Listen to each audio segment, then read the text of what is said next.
खुलासा हुआ है। प्रयागराज में आतंकी मॉड्यूल का खुलासा हुआ है और नाबालिग दलित लड़की को आतंकी बनाने की साजिश का पर्दाफाश हुआ है। धर्म परिवर्तन करवाकर आतंकी बनाने की साजिश की जा रही थी। इसी बीच अपहरण कर लड़की को केरल ले जाया गया था। आरोपियों के चंगुल से ये लड़की छूटकर निकली। और आपको बता दें कि यूपी में दलित लड़कियों का माइंड वॉश किया जा रहा है। आतंकी बनाने की साजिश का भांडाफोड़ हुआ है। प्रयागराज में एक लड़की को बेला फुसलाकर केरल ले जाया गया। आरोप है कि धर्मांतरण कर उसको जिहादी बनाया गया और उसके बाद लड़की आरोपियों के चंगुल से भाग निकली। पुलिस ने 2 आरोपियों को इस मामले में गिरफ्तार किया है। इसमें एक महिला शामिल है और यूपी में दलित लड़कियों का ये माइंड वॉश करके उन्हें आतंकी बनाने की साजिश लगातार चल रही थी, जिसका भांडाफोड़ अब हो गया है। प्रयागराज में एक लड़की को बेला फुसलाकर केरल ले जाया गया और ये मामला अब उजागर में आया है क्योंकि लड़की उनके चंगुल से भाग निकली है और उस लड़की ने बताया है कि उसके साथ वहां कई और लड़कियां भी रह रही थी जिन्हें धर्म परिवर्तन करवाकर इस पूरे मॉड्यूल को चलाया जा रहा था। अब ये भी बताया जा रहा है कि 28 जून को पीड़िता की मां ने प्रयागराज के थाने में शिकायत दर्ज करवाई थी लड़की की गुमशुदगी की। उसने बताया कि गांव की रहने वाली दरकशा बानो नाम की महिला पैसे का लालच देकर लड़की को धर्म परिवर्तन के लिए केरल ले गई। दरकशा के साथ मोहम्मद कैफ का भी नाम सामने आया।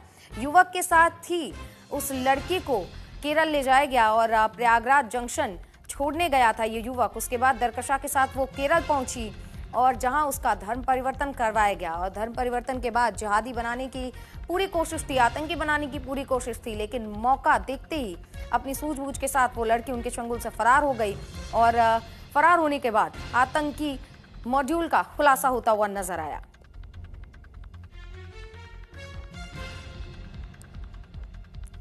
तो बड़ी और अहम जानकारी आपको दे रहे हैं। जिस तरीके से पाकिस्तान बार बार आतंक को अंजाम देता रहा है, आतंकवादियों को भारत में भेजकर भारत को अशांत करने की कोशिश करता रहता है। इसी बीच भारत से कई जासूस भी पकड़े गए थे, पाकिस्तानी जासूस पकड़े गए जिसमें ज्योति मल्होत्रा भी शामिल थी। पंजाब से कई जासूस पकड़े गए जो भारत में यूट्यूब चैनल चलाते थे लेकिन पीछे से पाकिस्तान की मदद कर रहे थे, खुफिया जानकारी पहुंचा रहे थे। और इसी बीच एक और आतंकी मॉड्यूल का खुलासा हुआ है।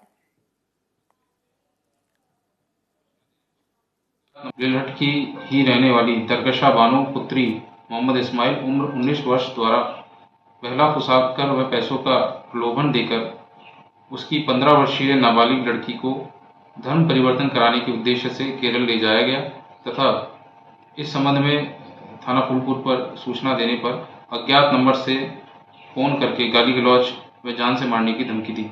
इसमें नामित आरोपी दरकशा बानो और मोहम्मद कैफ निवासी थाना फूलपुर को पुलिस द्वारा गिरफ्तार कर लिया गया है तथा आवश्यक विधिक कार्रवाई की जा रही है।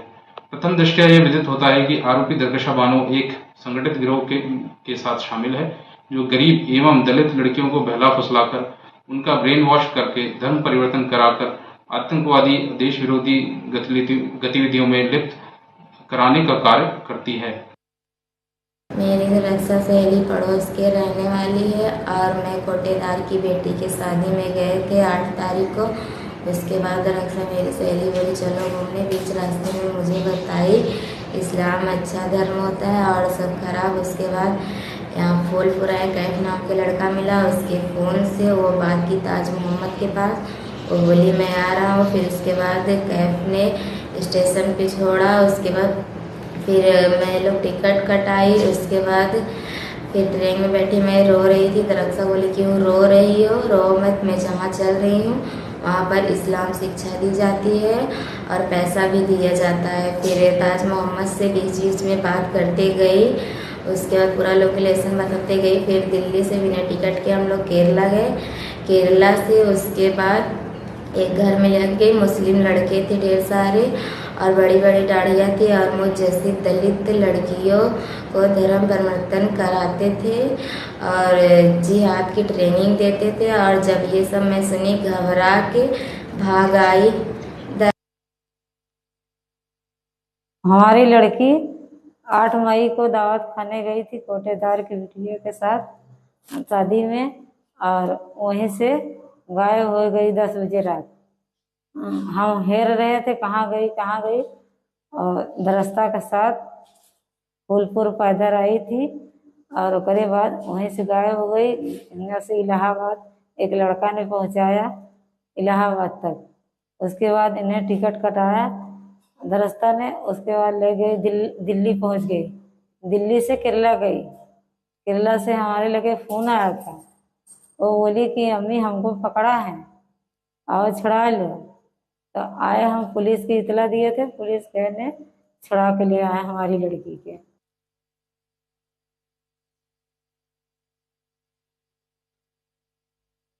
मेरठ की ही रहने वाली तरकशा तो पीड़िता का भी बयान सुना आपने और पीड़िता की मां का भी बयान सुना आपने। पीड़िता ने साफ तौर पर कहा है कि पहले उसे यहां से प्रयागराज स्टेशन पर मोहम्मद कैफ ने छोड़ा, उसके बाद दरकशा के साथ वो केरल के लिए रवाना हुई। पहली टिकट दिल्ली तक की थी और दिल्ली से केरल के लिए गए। इस दौरान लगातार बीच बीच में कैफ से बात हो रही थी। पीड़िता ने यह भी बताया कि वो रो रही थी, लेकिन उसे समझाया जा रहा था कि आप जहाज के रास्ते पर जब जाएंगी तो आपको ढेरों पैसे भी मिलेंगे।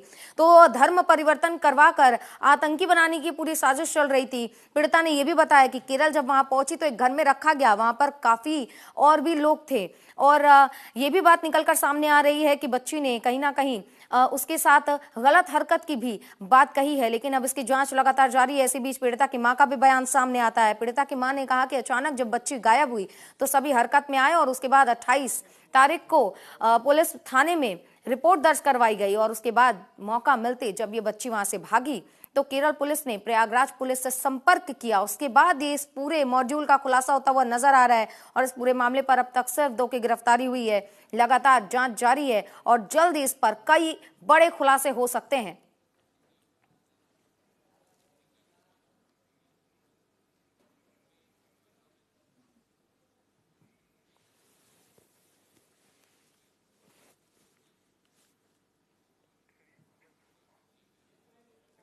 तो हम जानकारी आपको दे रहे हैं। देखिए, प्रयागराज में आतंकी मॉड्यूल का ये पूरा मामला जो है वो सामने आया है। प्रयागराज पुलिस का बयान सामने आया, 2 आरोपियों की गिरफ्तारी इस पूरे मामले पर हुई है।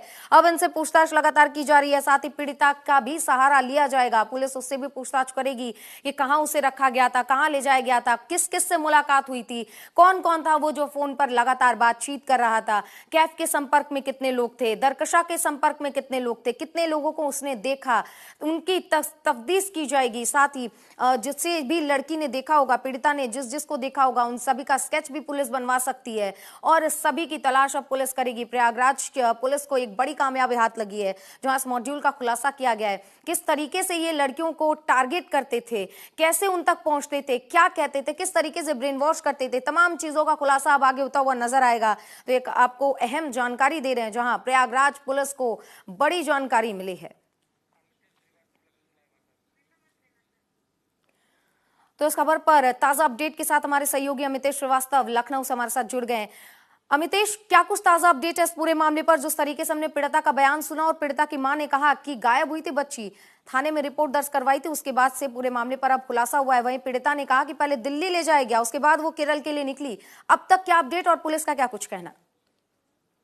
देखिए चित्रा, जो पुलिस का अधिकारी है, पुलिस की जो टीम है, वो लगातार जो पीड़िता है उसके बयानों के आधार पर जो लिंकेज है वो जोड़ने की कोशिश कर रही है। और पुलिस का साफ तौर पे कहना है कि देखिए इसका पूरा एक मॉड्यूल तैयार किया गया था, इसमें तमाम और भी लोग शामिल थे। और सबसे बड़ी बात पुलिस के सामने चुनौती इस बात की है कि जो ये पूरा गैंग ऑपरेट होता था, जो जिहादी तौर पर जो गरीब परिवार की जो लड़कियां रहती थी उनको अपना निशाना बनाता था, पैसे की लालच दी जाती थी और पूरा एक रैकेट है। और खासतौर पे जो इनका माइंड वॉश है, पहले धर्म परिवर्तन किया जाता था, उसके बाद माइंड वॉश करके इनको जिहादी बनाने की जो कोशिश है वो होती थी। जिस तरीके से पीड़िता ने साफ तौर पर आरोप लगाया कि जो कहकशा है उसने किस तरीके से बहला फुसला के वो उसको केरल ले गई। मोहम्मद कैफ नाम के शख्स का नाम सामने आया है। मोहम्मद कैफ वो कड़ी है जो कहकशा और के साथ केरल तक इस बच्ची को पहुंचाने में बहुत बड़ा मददगार साबित हुआ था। जिस तरीके का जो पीड़िता है उसने जो गंभीर आरोप लगाए हैं कि केरल में किस तरीके से और मासूम बच्चों को ये लोग माइंड वॉश करके पूरी तरीके से जिहादी बनाते थे, आतंकी संगठनों में शामिल करते थे, उसकी भी पड़ताल जो है वो लगातार पुलिस कर रही है। पुलिस का साफ तौर पे दावा है कि बहुत जल्दी इस पूरे रैकेट में जो लोग शामिल हैं, खासतौर पे जो नेटवर्क शामिल है प्रयागराज के और आसपास के जो लोग हैं उनको उन तक पहुंचेगी पुलिस। फिलहाल आप कह सकती हैं कि ये धर्म के नाम पर जिहादी बनाने का जो सिलसिला था काफी समय से चल रहा था। पुलिस फिलहाल अब जो कलकत्ता का जो नेटवर्क है वो तलाशने में जुटी हुई है। साथ ही जो मोहम्मद कैफ है इसके लिंकेज किससे हैं वो जो लिंक है वो ढूंढने की जो पुलिस की जो कोशिश है वो जारी है। फिलहाल पुलिस के अधिकारियों से अब से थोड़ी देर पहले ही मेरी बात हुई, उनका साफ तौर पर कहना था कि पुलिस के जो हाथ कामयाबी लगी है वो वाकई चौंकाने वाली है और जल्द ही इस पूरे मामले जाहिर पर सी बात है पुलिस को जो कामयाबी लगी है वो चौंकाने वाली है। इस पर तमाम जांच अब आगे जारी है। अमितेश आप हमारे साथ बने रहिएगा। हमारे साथ धर्मगुरु महंत शुभम गिरी भी जुड़ गए हैं। महंत जी बहुत बहुत स्वागत है आपका न्यूज इंडिया पर। लेकिन सबसे पहले यही होगा आपसे सवाल, क्योंकि जिस तरीके से बार बार ऐसे खुलासे होते रहे और एक बार फिर खुलासा हुआ है कि दलित लड़के को निशाना बनाया गया और धर्म परिवर्तन करवा के उसे आतंकी बनाने की साजिश चल रही थी।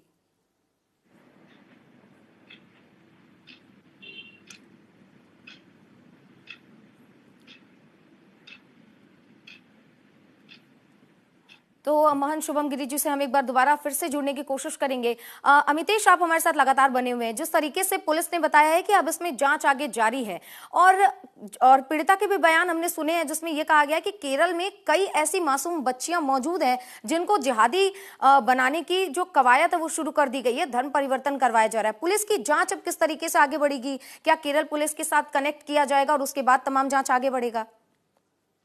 देखिए प्रयागराज पुलिस ने केरल पुलिस से संपर्क किया है और पूरी जो पीड़िता का जो बयान है उस बयान के आधार पर केरल पुलिस को अवगत कराया गया है। लगातार इस मामले में जो प्रयागराज पुलिस की जो टीम है वो भी केरल रवाना हो रही है और जो मैंने पहले भी कहा कि जो तार है वो जोड़ने की कोशिश की जा रही है।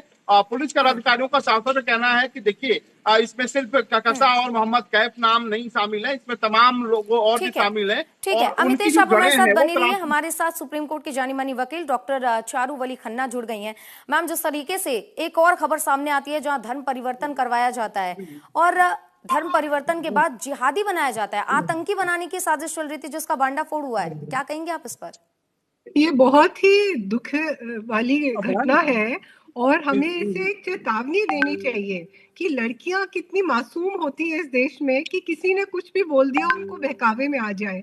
मैं इंसिस्ट करती हूँ कि हर बार कहती हूँ कि ये स्कूलों में, विद्यालयों में और कॉलेज में इनको किस तरह से अवेयर करना चाहिए लड़कियों की कि आप किसी के झांसे में नहीं आओ, क्योंकि आजकल साइबर क्राइम है, कंप्यूटर है, व्हाट्सएप है, सोशल मीडिया, किससे अलग अलग माध्यमों से लड़कियां संपर्क में आ रही हैं लड़कों के और उनके झांसे में आके फिर वो कभी प्रेम में, कभी वो किडनैप होती हैं और फिर वो इतनी मासूम होती हैं कि वो अपने माँ बाप, अपने समाज सबसे लड़के उसके लिए, बंदे के लिए खड़ी हो जाती हैं जो उसको फिर बाद में इसका फायदा उठाता है और एक्सप्लॉइट करता है। बिल्कुल और बिल्कुल। ये पहली कहानी मैम नहीं आपको है ये भी याद केरला दिलाना में। चाहूंगी, अब से कुछ दिनों पहले आतंकी गिरफ्तार हुआ था प्रयागराज से ही। जब खुलासे किए थे एटीएस ने तो पाया गया था कि सिग्नल ऐप के जरिए ये लोग आपस में कनेक्ट कर रहे थे और 100 से ज्यादा लोग इसमें कनेक्टेड थे।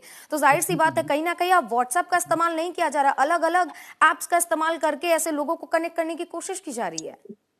नहीं, बिल्कुल सही। तो ये जिस तरह से सोशल मीडिया और अलग ऐप्स हैं उनके खतरों के बारे में बच्चों को बताना चाहिए ना, बिकॉज वो बिलीव करने लगती हैं, वो लड़कियां बिलीव करने लगती हैं और फिर उनकी जो मासूमियत है और उनका जो भरोसा है, ट्रस्ट है, उसको गलत इस्तेमाल करते हैं और फिर उनको रेडिकलाइज करते हैं, इंडोक्ट्रिनेट करते हैं और वो उनको गलत रास्ते पे डालते हैं। बिल्कुल बिल्कुल। और कहीं वो लड़कियां आप हमारे साथ मजबूर हो बने जाती रहिए। हैं। हमारे साथ धर्मगुरु महंत शुभम गिरी भी जुड़े हुए हैं।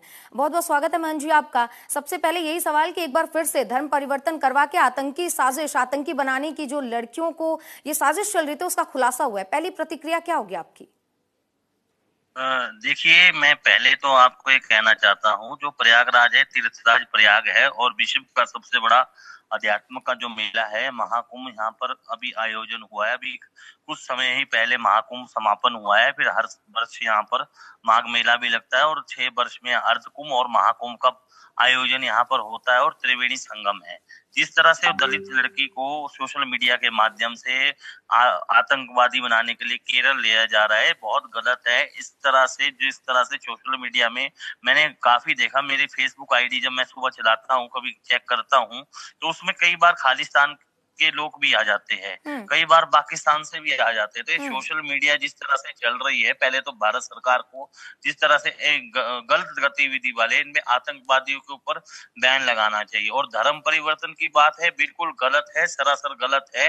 कोई इस तरह से हरकत करता है तो उसके ऊपर सख्त से सख्त कार्रवाई होनी चाहिए। अगर ये केरल जाके या कहीं भी जाकर जिसको आतंकवादी कैंप में शामिल किया जा रहा है तो बहुत दुर्भाग्यपूर्ण है।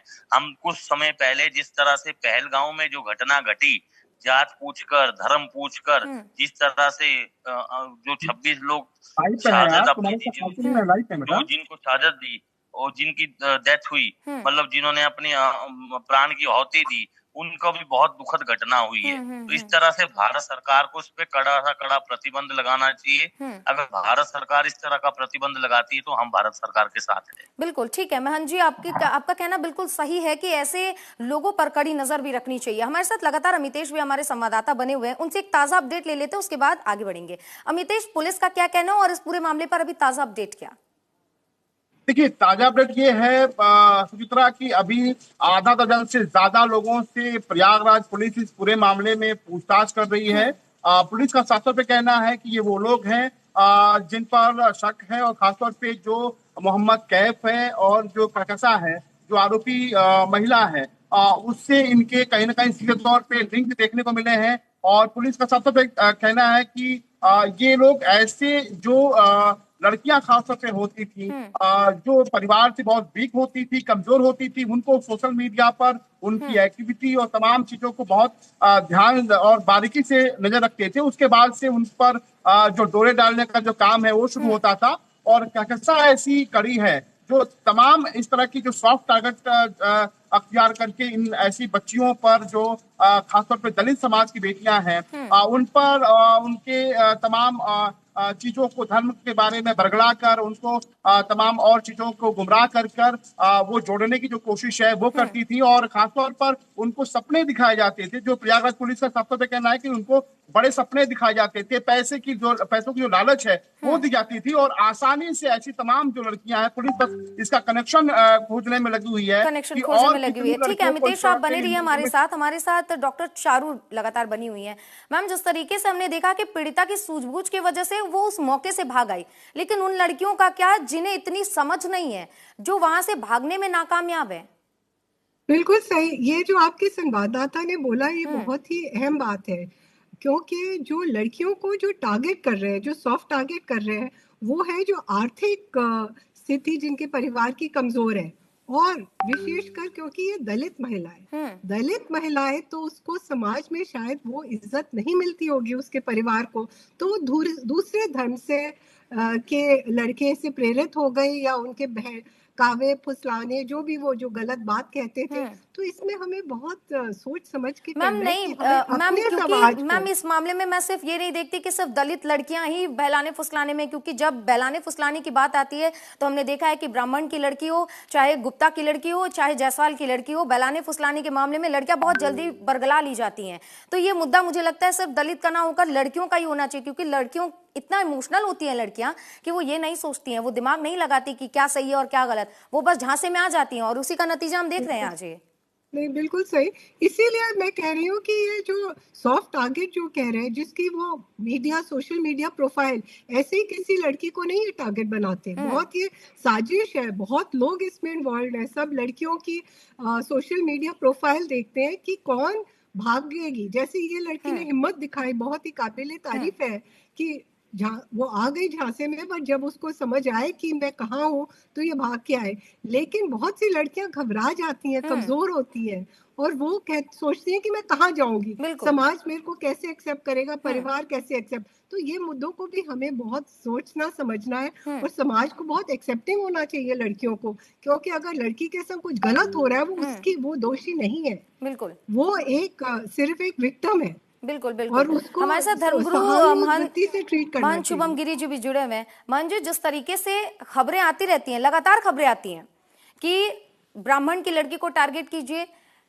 और दलित की लड़की को टारगेट कीजिए, तो ऐसी भी खबरें आई हैं जहां पर यह पता चला है कि ऐसी ऐसी लड़कियों को टारगेट करके अगर आप उनसे शादी करते हैं या उन्हें आतंकी बनवाते हैं तो आपको कुछ लाख रुपए का इनाम भी दिया जाता है। ऐसी भी खबरें आती हैं। और एक बार फिर से ऐसे ही मामले का खुलासा हुआ है। क्या कहेंगे आप इस पर और आप इसको किस तरीके से देखते हैं? हेलो गुरुजी, आपको आवाज आ रही है? ठीक है, हम उनसे दोबारा एक बार संपर्क करने की कोशिश करेंगे। तो जिस तरीके से, ठीक है, महन जी हमारे साथ दोबारा जुड़ गए। महन जी, आपको मेरी आवाज आ रही है? हाँ, आ रही है जी। महन जी, मेरा सवाल यही कि जिस तरीके से लगातार खबरें आती रहती हैं कि ब्राह्मण की लड़की को आप अपने झांसे में लीजिए तो आपको कुछ लाख रुपए का इनाम दिया जाएगा, चाहे आप क्षत्रिय की लड़की को आप अपने झांसे में लेंगे तो आपको इतने रुपए का इनाम दिया जाएगा। क्या कहेंगे आप ऐसे लोगों पर और किस तरीके से प्रशासन और सरकार इस पर ऐसे कार्रवाई करे ताकि ये जो मॉड्यूल्स लगातार चले आ रहे हैं इन पर लगाम लग सके? सरकार को तो पहले इस चीज में लगाम लगाने चाहिए। पहले आपने कुछ समय पहले कहा कि बात दलित बेटी की नहीं, बात तमाम महिलाओं की है। मैं ये कहना चाहता हूँ, जिस तरह से सोशल मीडिया में आजकल जैसे पन्नों की बयानबाजी चल रही है, वो बयानबाजी से कोई सिख लड़के अगर प्रभावित होते हैं तो सरकार को पहले ही सोशल मीडिया और जिस तरह से ऐसे आदमी जो धर्म परिवर्तन करते हैं या ब्रेन दिमाग उनका मानसिक जो संतुलन है उसको अलग करते हैं कि इस प्रकार से कार्य कीजिए, तो वो सबसे गलत काम है। इसके ऊपर सरकार को सख्त कार्रवाई करनी चाहिए, कानून सुप्रीम कोर्ट को इस चीज का मनाना चाहिए। और दूसरी बात है कि हर चीज में हर जगह इस तरह की घटनाएं घट रही है, कोई दो राय नहीं, चाहे उत्तर प्रदेश हो, चाहे आपका पंजाब हो, चाहे आपका हरियाणा हो, चाहे हिमाचल हो, हर जगह इस तरह की घटनाएं घट रही है। घट रही है तो बहुत दुखद घटना है। इस तरह से इनके ऊपर कठोर कार्रवाई होनी चाहिए, ये मांग मेरी है। और जो जिस तरह से दिमाग परिवर्तन करते हैं कि बताते हैं कि ऐसे कार्य कीजिए, लड़की की हिम्मत है जो भाग के आई जिसको पता लगा। लेकिन ये सच्चाई है कि आप दूसरे धर्म की लड़की को टारगेट कीजिए या दूसरी जाति को टारगेट कीजिए। पहले तो सनातनियों को कोई जात पात में नहीं लड़ना चाहिए। अगर हम जात पात में लड़ते तो सबसे बड़े मूर्ख है। अगर दूसरे धर्म के लोग भी अगर अपने धर्म को करते हैं तो सभी को अपने धर्म का अधिकार है, सभी को अपने धार्मिक स्थलों में जाने का अधिकार है। कई जगह ऐसा हो जाता है कि वहां पर जबरदस्ती वो धर्म परिवर्तन करने की भी साजिश रची जाती है।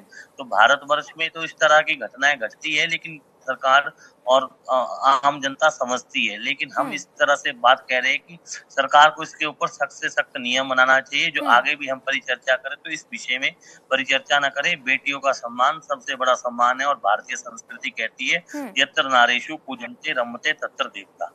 बिल्कुल बिल्कुल मान जी, बिल्कुल आपने सही कहा कि सरकार को इसको लेकर किस तरीके से आगे बढ़ना चाहिए, ये भी आपने किस तरीके से बताया, ये हम समझने की लगातार कोशिश करेंगे। तो जिस तरीके से एक आप मॉड्यूल देख रहे हैं, इसे हम आगे भी बताएंगे कि किस तरीके से इस पूरे मॉड्यूल का खुलासा हुआ है और तमाम चीजें जो अब तक निकल कर सामने आई हैं, इसकी भी तमाम अपडेट्स आप तक पहुंचाएंगे। और हमारे साथ जो गेस्ट जुड़े हुए थे, जिस तरीके से सुप्रीम कोर्ट की वकील ने बताया हमें कि क्या ये पूरा मॉड्यूल चल रहा है और किस तरीके से हम इस पर लगाम लगा सकते हैं, साथ ही महंत शुभम गिरी धर्मगुरु हमारे साथ जुड़े हुए थे, जिन्होंने ये बताया कि सरकार को इस पर कड़ी से कड़ी अब सख्त कार्रवाई करने की जरूरत है, क्योंकि ऐसे जो मॉड्यूल्स चल